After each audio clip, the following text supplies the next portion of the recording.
What is going on, everybody? It is your guy again, back for another episode.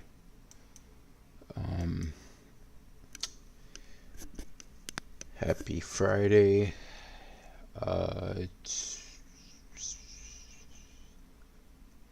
Here is. Okay. You know what?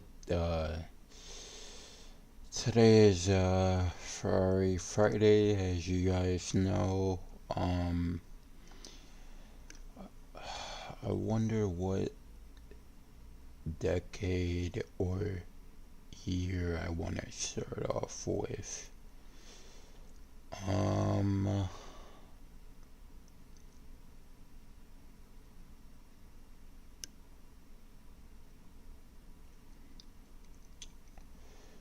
Just looking around.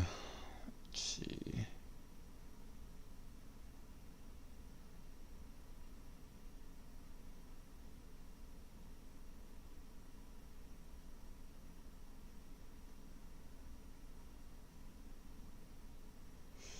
Alright, let's start. Hold on. Let's start all the way back in. Hold on. Let's start all the way back in '05. Alrighty. Okay, guys.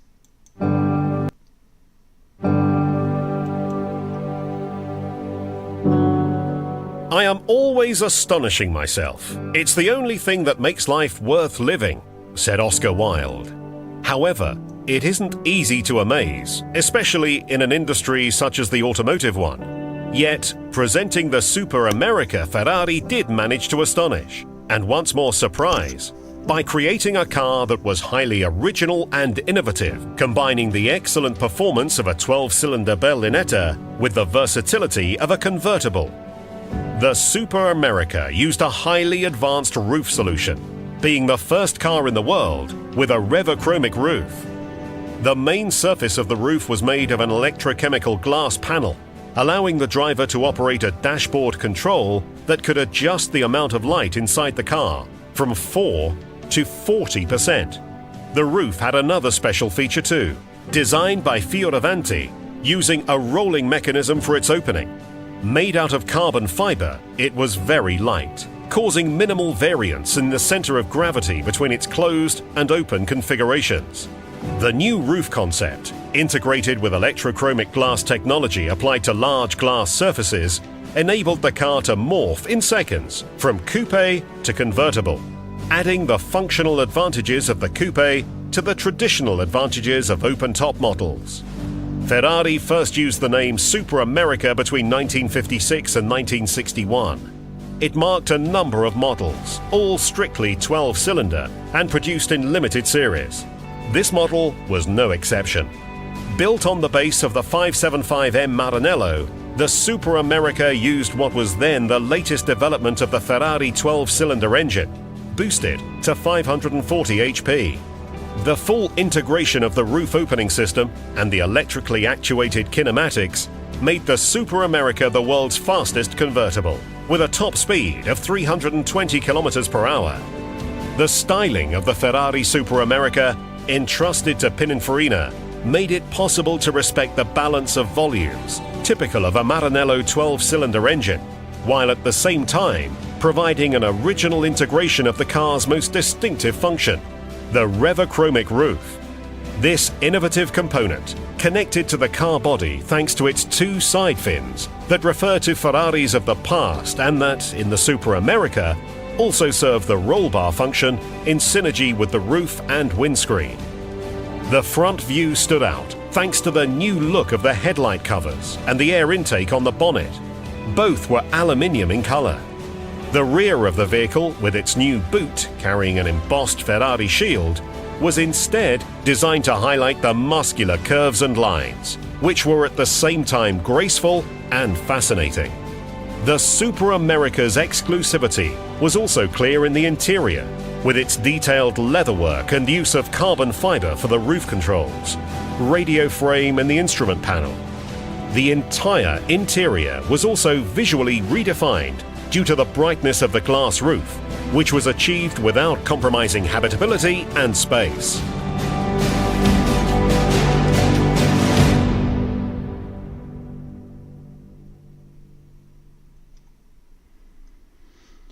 Alright, let's go to 08 here.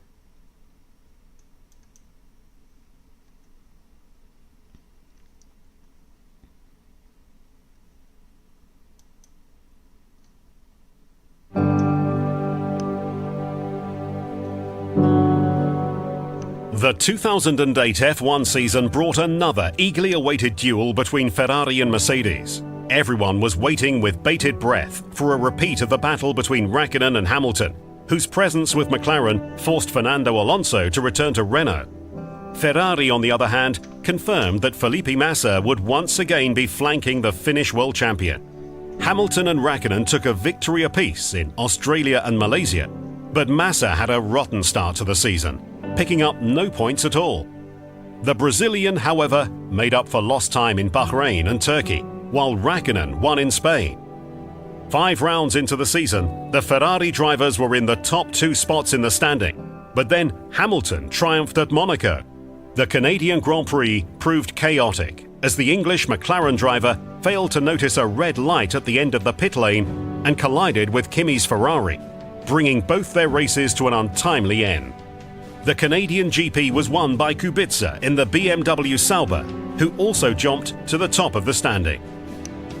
Massa triumphed in France, while Hamilton took his home round at Silverstone. The standings had never been closer. The English driver, Massa and Raikkonen were sharing the lead on 48 points, while Kubica had 46. McLaren won in Germany, while Felipe looked set for victory in Hungary after a brilliant pass of Hamilton. Luck, however, was not on his side, and 3 laps from the finish, his engine failed. Kovalainen took full advantage to deliver the only victory of his career. The Brazilian redeemed himself at Valencia in the European GP, and in Belgium at the end of a lengthy sparring match with Hamilton. Monza brought the second tumultuous round of the season. Young German driver Sebastian Vettel took a surprising pole on the Saturday in a Toro Rosso powered by a Ferrari engine. Everyone suspected it was a stroke of good luck due to the rain, but in the race itself, which was also held in the wet, Sebastian proved himself genuinely talented. For the first, and so far only time in history, a non-Ferrari single-seater powered by a Maranello-built engine took victory. It was a fairly colourless showing from Massa and Hamilton, who were now vying virtually neck and neck for the title, with the Brazilian just a point behind the Englishman. Singapore brought a serious setback for Felipe.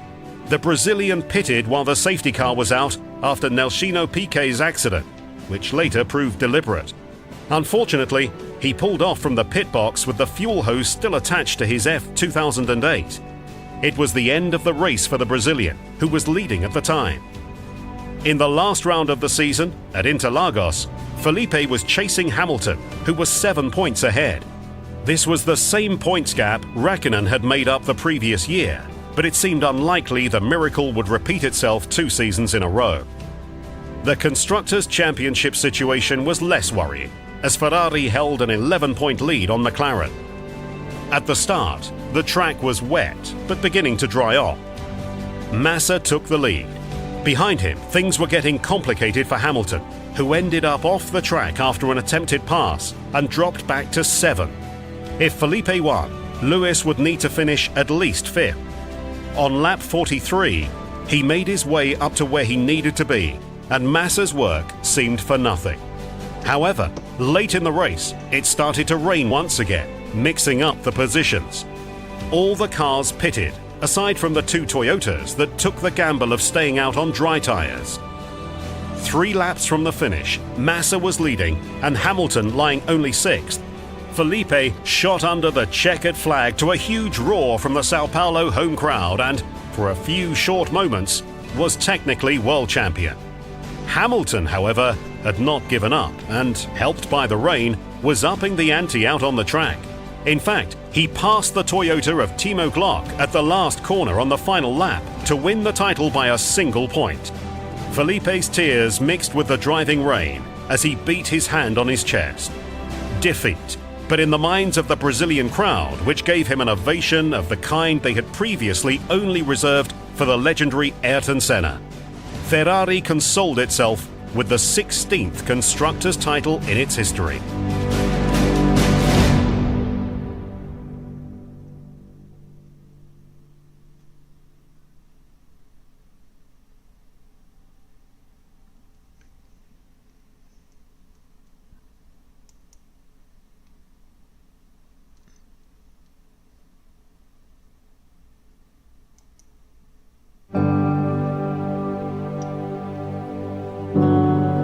The 458 Italia has been one of the most successful Ferraris of recent years.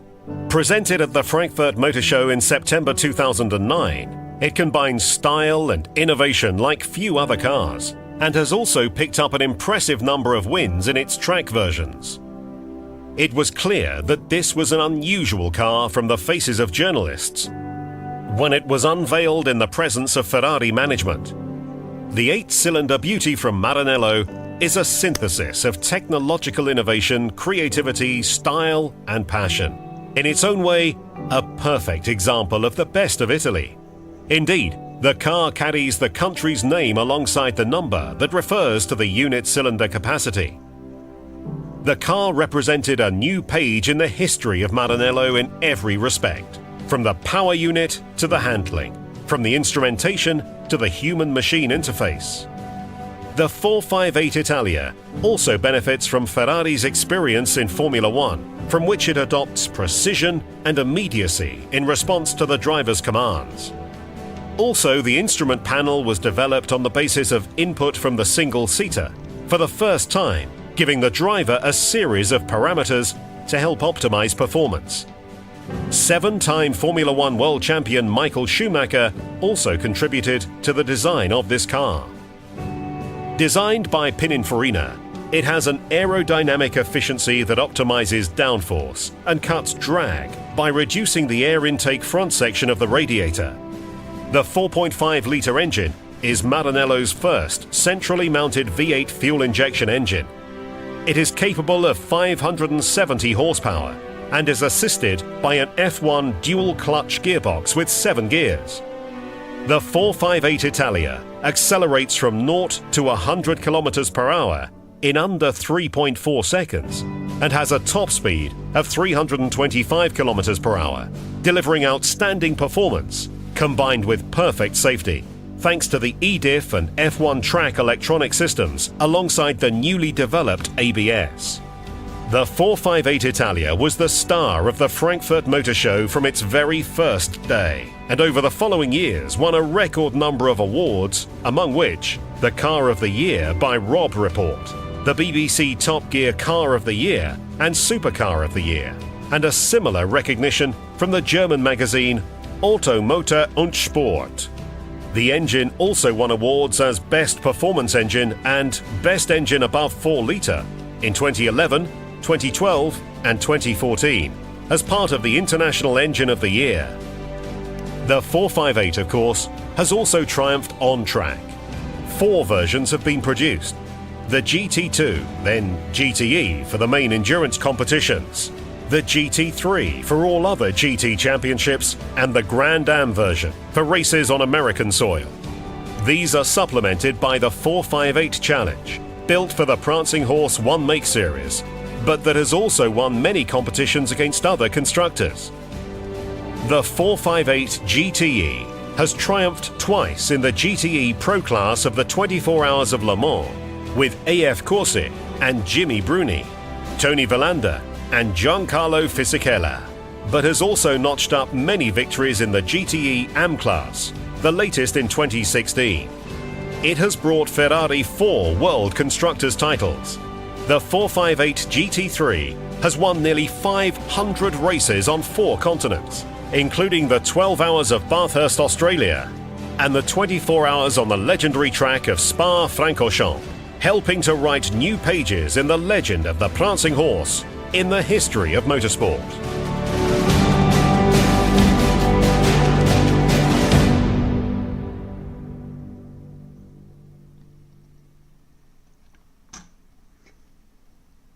Alrighty, let's see.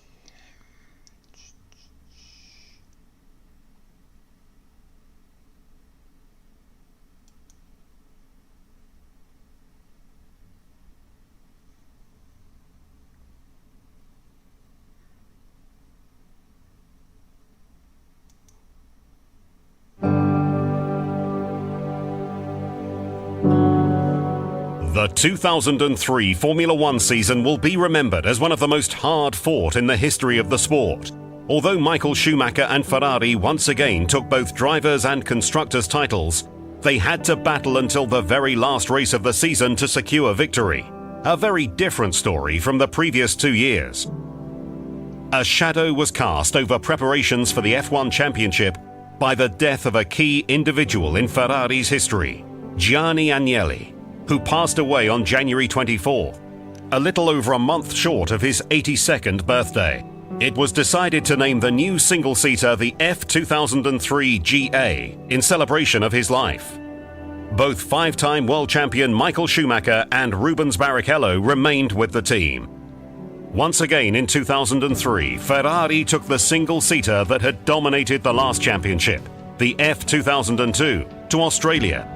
However, unlike 12 months previously, the early races were short on satisfaction. McLaren's Kimi Räikkönen sprang to the fore, proving extremely consistent and winning the Malaysian GP.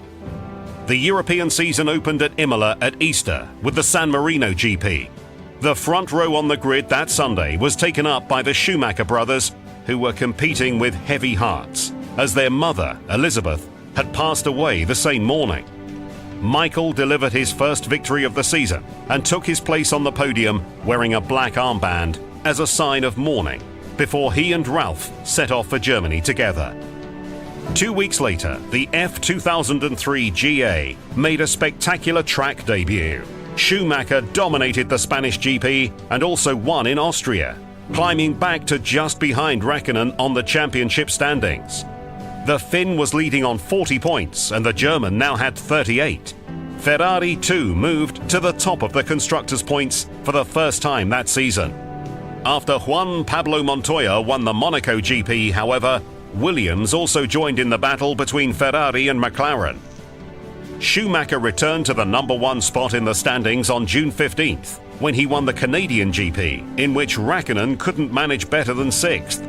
Ferrari was now also back in the lead in the Constructors' Championship.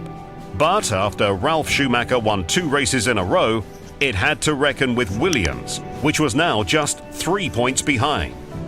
In Hungary, victory went to the young Fernando Alonso, who became the 8th driver to win a race that season. The standings could not have been tighter. Schumacher was leading just a point ahead of Montoya and 2 ahead of Räikkönen. Williams had also replaced Ferrari at the top of the constructors' rankings. At this point, the Italian, US and Japanese Grand Prix were still left to go. There were massive celebrations at Monza after Schumacher not only took pole and the race fastest lap, but also victory.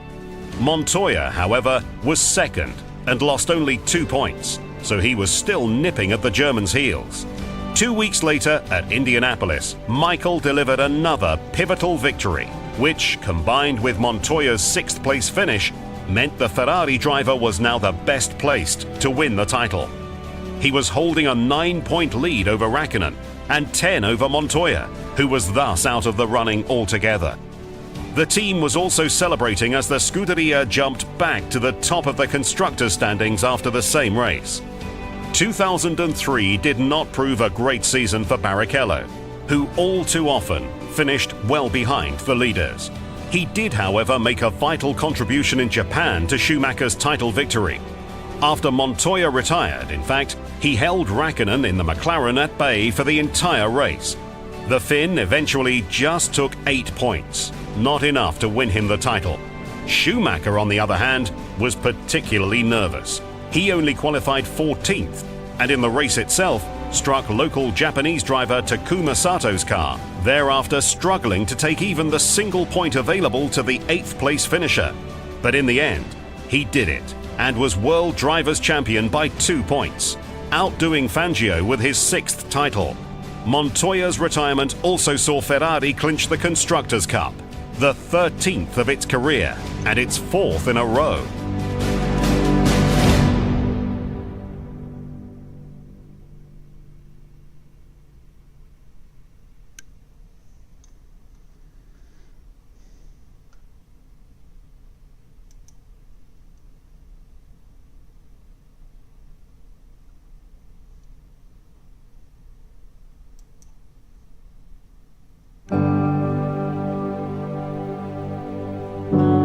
There have been many periods in Formula One when one team has dominated the action.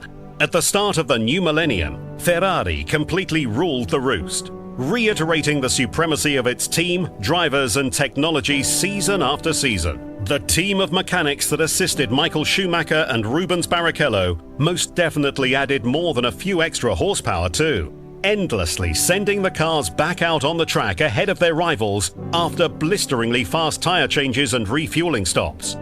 However, if there was one perfect season from that perfect period, it has to be 2002, when Schumacher sealed the deal in July, a feat never before achieved in Formula One history. Ferrari was so ahead of the game, in fact, that the Scuderia fielded the previous year's F2001 in the first round of the season in Australia.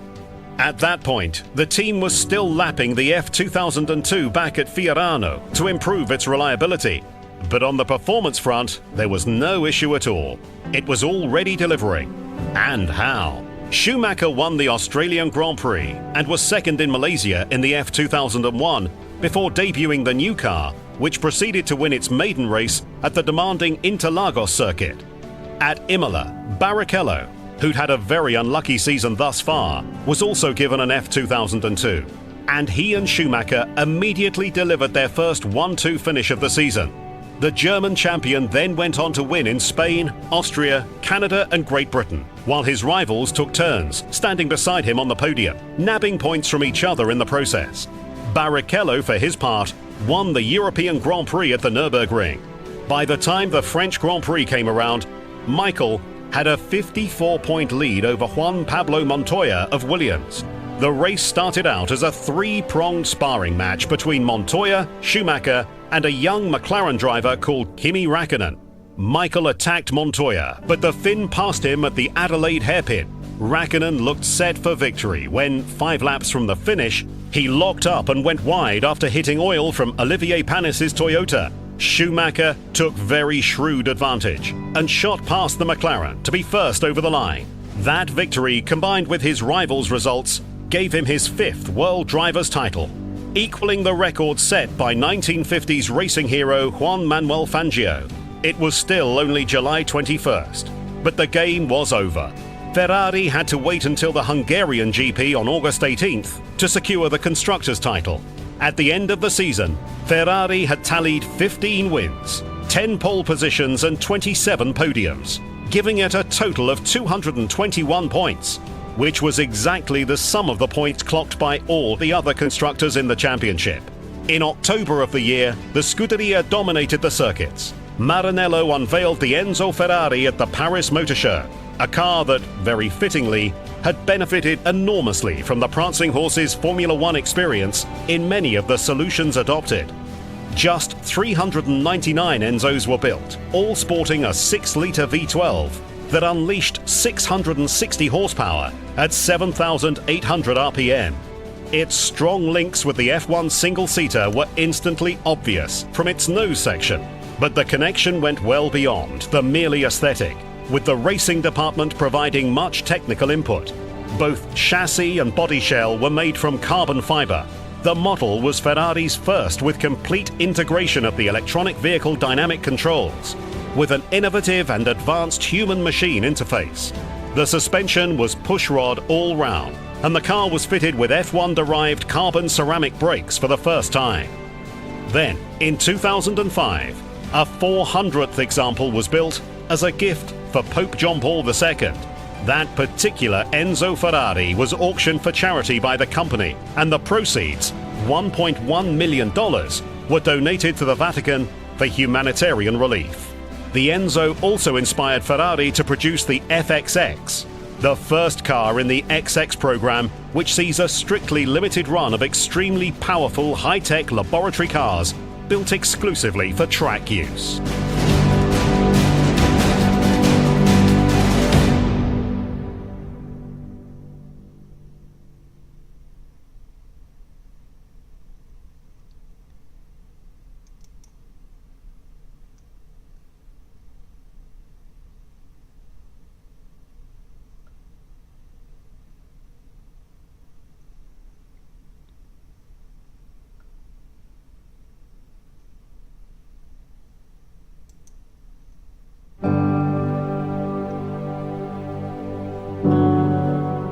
Unsurprisingly, the Scuderia Ferrari began the 2001 season as a clear favourite.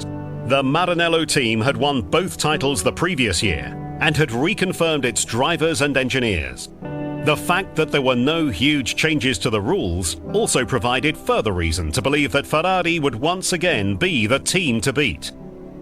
The F2001 incorporated the modifications required under FIA rules, including a front wing assembly height 10 centimeters above the ground level to limit downforce.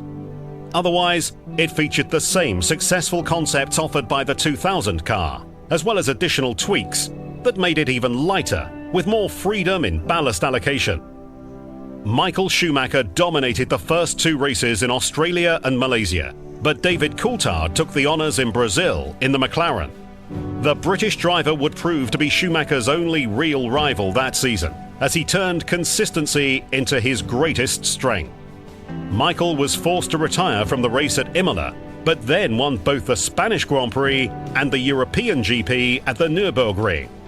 Often that year, he found himself doing battle with his younger brother, Ralph, who himself had become one of the top drivers in the sport, racing for Williams.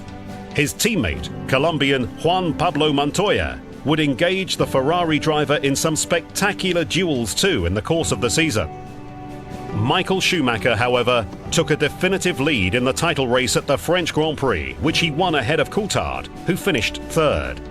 At that point in the season, the German had a 31-point lead over his rival, the equivalent of 3 Grand Prix. The results in the constructors' standings looked even more promising. Thanks to Barrichello, who, although he wasn't winning, often featured on the podium, Ferrari racked up 108 points compared to McLaren's 56. On August 19th, holidaymakers everywhere clustered around TVs, showing the Formula One action. The Hungarian Grand Prix looked set to seal the deal in both championships. Schumacher dominated qualifying, beating the track record set in 1993 by Alain Prost.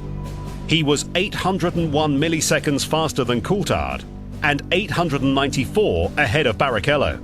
Everyone else was over a second behind. In the race itself, Schumacher dominated 71 of the 77 laps, handing over command to his teammate and McLaren rival only when he pitted. The most interesting sparring match was going on behind him for second position. In the end, Barrichello got ahead at the very last, and his second-place finish saw Ferrari sweep the boards to win both the drivers' and constructors' titles on points. Schumacher had now taken his second world title with Ferrari and equalled Prost's tally of 4.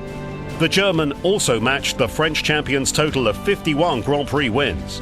He immediately set his sights firmly on equalling iconic 1950s driver Juan Manuel Fangio's 5 titles. Before the end of the season, however, came a very surreal Grand Prix at Monza. The motorsport world was reeling from a double tragedy. The attacks on the Twin Towers in New York and on Washington had taken place on September the 11th, while the day before the race, a very dear friend of many in the paddock, Alessandro Zanardi, was left in a coma after a horrific accident at the Lausitzring. Many of the drivers felt that the Grand Prix should not go ahead, particularly as both titles had already been won, but the FOM insisted they all race. As a mark of respect and mourning, Ferrari removed all sponsor logos from its cars and uniforms and painted the single-seaters nose cones black. The Benetton, Bar and Arrows team principals, however, objected to Schumacher's suggestion to accelerate only after the second chicane, the Roger, on the first lap, in memory of the accident there the previous year, which had cost chair firefighter Paolo Gislamberti his life. The race played out without any major incidents and was won by Montoya in the Williams in his first career victory, ahead of Barrichello. Nobody, however, felt much like celebrating.